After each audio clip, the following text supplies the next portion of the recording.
টংলাত ৫৬ সংখ্যক কলাগুৰু বিষ্ণুপ্ৰসাদ ৰাভা দিৱস উদযাপন। ৰমেশ চন্দ্ৰ চহৰীয়া শিক্ষক প্ৰশিক্ষণ মহাবিদ্যালয়, টংলাৰ উদ্যোগত সাংস্কৃতিক মহাসভা অসম, ওদালগুৰি জিলা আৰু টংলা আঞ্চলিক সমিতিৰ সহযোগত টংলাত ৫৬ সংখ্যক কলাগুৰু বিষ্ণুপ্ৰসাদ ৰাভা দিৱস উদযাপন।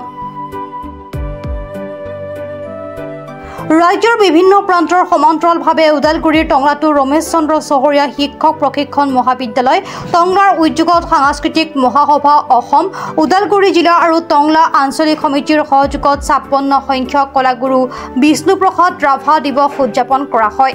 সাংস্কৃতিক মহাসভা অসম ওদালগুৰি জিলা সমিতিৰ সাধাৰণ সম্পাদক জ্ঞানেন্দ্ৰ কুমাৰ চলিহাই আঁত ধৰা অনুষ্ঠানত ৰমেশ চন্দ্ৰ চহৰীয়া শিক্ষক প্ৰশিক্ষণ মহাবিদ্যালয় পৰিচালনা সমিতিৰ সভাপতি মৃদুলা চহৰীয়াই সভাপতিৰ আসন অলংকৃত কৰা সভাখনত বিশিষ্ট শিক্ষাবিদ, ৰাজনীতিবিদ স্বৰ্গীয় ৰমেশ চন্দ্ৰ চহৰীয়াৰ প্ৰতিমূৰ্তিত বন্তি প্ৰজ্বলন কৰে।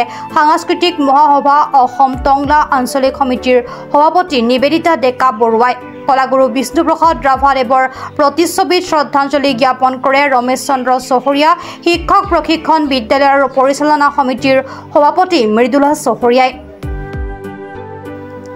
অনুষ্ঠানত আদৰণি ভাষণ ৰাখে ৰমেশ চন্দ্ৰ চহৰীয়া শিক্ষক প্ৰশিক্ষণ মহাবিদ্যালয়ৰ অধ্যক্ষ ডক্টৰ গৌতম কুমাৰে। স্মৃতি চাৰণ সভাত সমবেত সংগীত পৰিৱেশন কৰে সাংস্কৃতিক মহাসভা অসম ওদালগুৰি জিলা আৰু টংলা আঞ্চলিক সমিতিৰ শিল্পীবৃন্দই। লগতে কলাগুৰু বিষ্ণুপ্ৰসাদ ৰাভাদেৱৰ জীৱন দৰ্শনৰ ওপৰত আলোকপাত কৰে সাংস্কৃতিক মহাসভা অসম ওদালগুৰি জিলা সমিতিৰ সভাপতি ডক্টৰ হৰিৰাম দাসে। উল্লেখ্য যে সাংস্কৃতিক মহাসভা অসম ওদালগুৰি জিলা আৰু আঞ্চলিক সমিতিৰ শিল্পীবৃন্দৰ লগতে মহাবিদ্যালয়ৰ ছাত্ৰ ছাত্ৰীসকলে বিষ্ণু ৰাভাৰ গীত নৃত্য পৰিৱেশন কৰা অনুষ্ঠানত বহু সংখ্যক লোক উপস্থিত থাকে।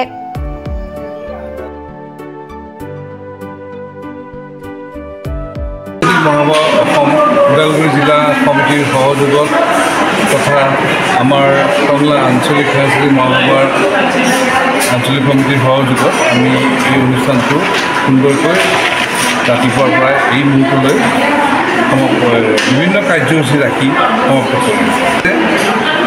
মানে আমাৰ BEd কলেজৰ বিশেষকৈ ছাত্ৰ ছাত্ৰীসকল যিসকলে নতুন নতুন ল'ৰা ছোৱালী তেওঁলোকে বিষ্ণু ৰাভাৰ ওপৰত যিখিনি গীত মাতৰ কথা সিমান নকল বা গম পোৱা নাছিলে, তেওঁলোকে আজি অকণমান মুকলিমূৰীয়াকৈ গম পালে। আমাৰ আজি মহাসভাৰ শিল্পীবৃন্দই গীত মাতবিলাক পৰিৱেশন কৰিলে, তাতে গম পালে গীত মাতৰ কথাখিনি আৰু প্ৰত্যেকটা গীতৰ কথাতে বিষ্ণু ৰাভাৰ যিটো আদৰ্শবাদ, যিটো তেওঁ আমাক অসমবাসীক ক'ব বিচাৰিছিল, লিখি থৈ গৈছিলে, সেইখিনিকে ইয়াতে আমি মানে স্মৰণ কৰোঁ আৰু তেওঁৰ আদৰ্শ ৰাজিক লৈয়ে আমি আজি এটা প্ৰতিজ্ঞাবদ্ধ অৱস্থাত উপনীত হৈছোঁ যাতে বিষ্ণু ৰাভাক আমি যে দিব লাগিব তেওঁৰ আদৰ্শগত কথাখিনি এই দেশপ্ৰেমৰ প্ৰকৃত দেশপ্ৰেমৰ মা মাটি মানুহৰ সুন্দৰে আমি আমাৰ অসমখনক বৰ অসমলৈ পৰিৱৰ্তন কৰি তাতে আমি আগবাঢ়ি যাব।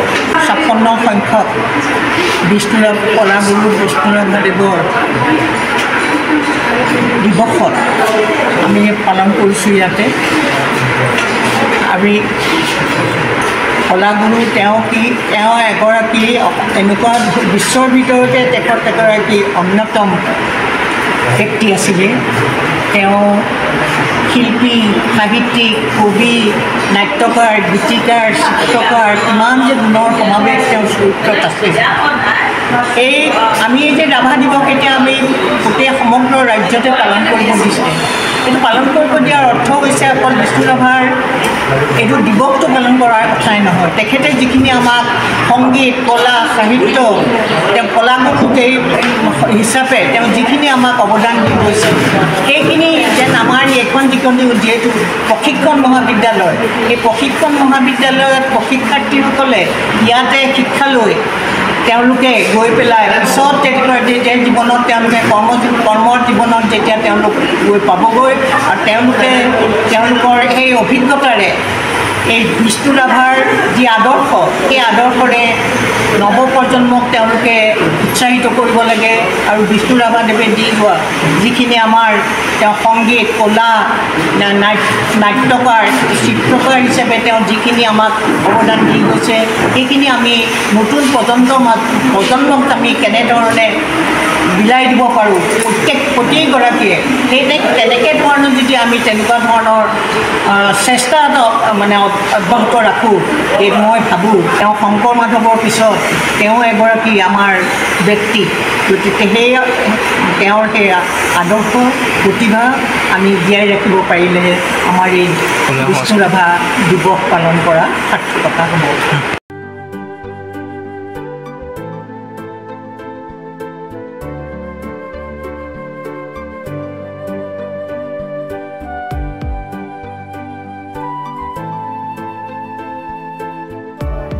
ওদালগুৰিৰ পৰা চিন্ময় ডেকাৰ ৰিপৰ্ট প্ৰাত টাইম ডিজিটেল।